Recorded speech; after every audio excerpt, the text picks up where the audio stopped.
ଆଉ କିଛି ଗୀତ ସ୍ତ୍ରୀର ଅଛନ୍ତି ଯେତେ ମାତା ଭାଇ ବାପା କକା ପୁଣି ଯେ ମାମୁଁ ମାଇଁ ସଙ୍ଗାତ ମିତ୍ର ଯେ ପୁଣି ବଉଳ ଛାଡ଼ିଣ ଆସନ୍ତି ପୁଣି ସକଳ ସମସ୍ତଙ୍କୁ କରି ଦେଇଣ ଦୂର ଆସିଥାନ୍ତି ସେହି ଶ୍ୱଶୁର ଘର ଶ୍ୱଶୁର ଘରେ ଯେ କିଏ ସେ ତାର ନଥାନ୍ତି ହୋଇ ପୁଣି ଆପଣାର ସକଳ ଭରସା ତାହାର ସ୍ୱାମୀ ତା ବିନା କିଏ ସେ ତା ଅନ୍ତର୍ଯ୍ୟାମୀ।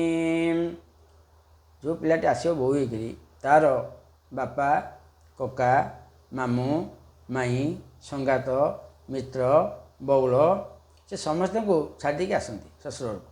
ଯଦି ଶ୍ୱଶୁର ଘରେ ତାକୁ ନିର୍ଯାତନା ଦିଆଯାଏ, କାହିଁ ଏତେ ପଇସା ନ ଆଣିଲୁ, କାହିଁ ସୁନାହାର ନ ଆଣିଲୁ, ନିର୍ଯାତନା ଦିଆଯାଏ, ସେ କାହାର ହେବ? ଯଦି ସ୍ୱାମୀ ତାଙ୍କ ପଟେ ହେଇକି ହେବ ସରିଗଲା କଥା, ତା ଦୁଃଖ ଆସିଗଲା। ଆଉ ସେ କୋର୍ଟ ହେବ କଚି ଦେବ, ସେ ତ ଅଲଗା କଥା, ଦୁଃଖ ସିନା ଆସିଯିବ।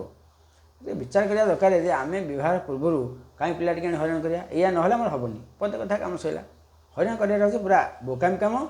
ଯଦି ତା ସ୍ୱାମୀ ତାର ଅନ୍ତର କଥା ନ ବୁଝିପାରିବ, ଆଉ ଗାଁ ବାଲା ବୁଝିବେ ନା ସାଙ୍ଗସାଥି ବୁଝିବେ ନା ବନ୍ଧୁବାନ୍ଧବ ବୁଝିବେ?